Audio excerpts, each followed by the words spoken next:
wabarakatuh. Perkenalkan, nama saya Dika Dwi Pramitasari dengan NPM 24041010112 kelas bela negara G198. Pada video ini saya akan membahas artikel EAS bela negara saya yang berjudul Peran Nilai Bela Negara yang berlandaskan Pancasila dalam mendorong tata kelola pemerintahan yang baik atau good governance.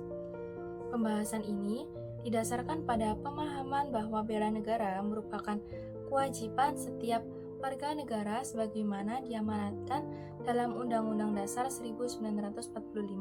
Dalam konteks penyelenggaraan pemerintahan, nilai bela negara tidak hanya dimaknai sebagai upaya pertahanan secara fisik, tetapi juga tercermin dalam sikap, etika, dan tanggung jawab aparatur negara dalam menjalankan tugas pelayanan publik.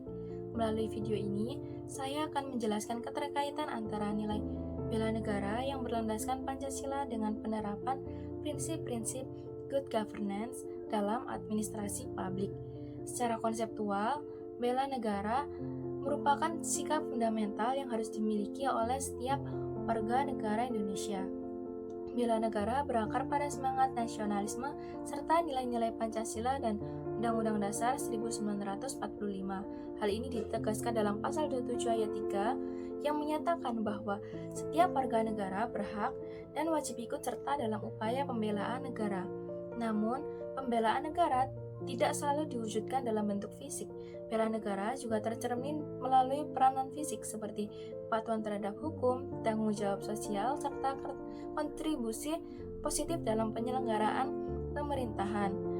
Nilai bela negara diwujudkan melalui 5 nilai dasar, yaitu cinta tanah air, kesadaran berbangsa dan bernegara, kesetiaan pada Pancasila, serta kemampuan awal bela negara.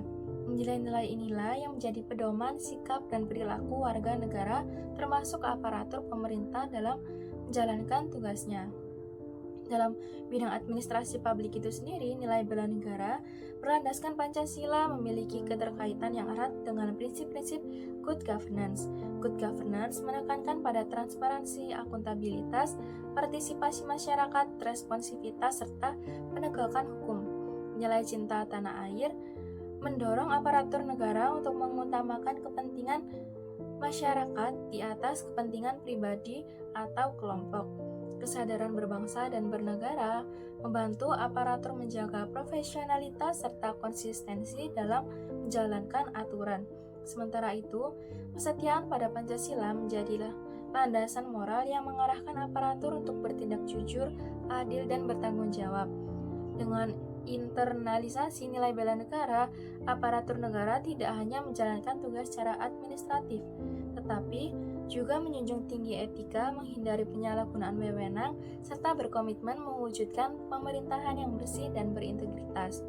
Oleh sebab itu, nilai bela negara dapat dikatakan sebagai fondasi moral dalam penerapan good governance. Penerapan nilai Pancasila dalam bela negara juga berperan penting dalam membentuk etika dan profesionalitas aparatur negara. Nilai-nilai tersebut menjadi acuan moral dalam pengambilan keputusan dan pelaksanaan pelayanan publik. Aparatur yang menginternalisasi nilai Pancasila akan bertindak disiplin, adil, jujur, komunikatif, dan bertanggung jawab. Etika administrasi publik berfungsi sebagai pengendali perilaku aparatur agar tidak menyimpang dari kepentingan umum dan tetap menjaga integritas jabatan sebagai amanah negara. Sebagai kesimpulan, nilai bela negara yang berlandaskan oleh Pancasila memiliki peran yang sangat strategis dalam mendorong terwujudnya tata kelola pemerintahan yang baik. Internalisasi nilai cinta tanah air, kesadaran berbangsa, kesetiaan pada Pancasila, serta tanggung jawab moral membentuk aparatur yang beretika, berintegritas, dan profesional. Integrasi antara nilai bela negara dan prinsip good governance menjadi fondasi penting dalam mewujudkan pemerintahan yang bersih, efektif, responsif, dan berorientasi pada kepentingan publik. Demikian penjelasan singkat yang dapat saya sampaikan. Terima kasih atas perhatiannya. Wassalamualaikum warahmatullahi wabarakatuh.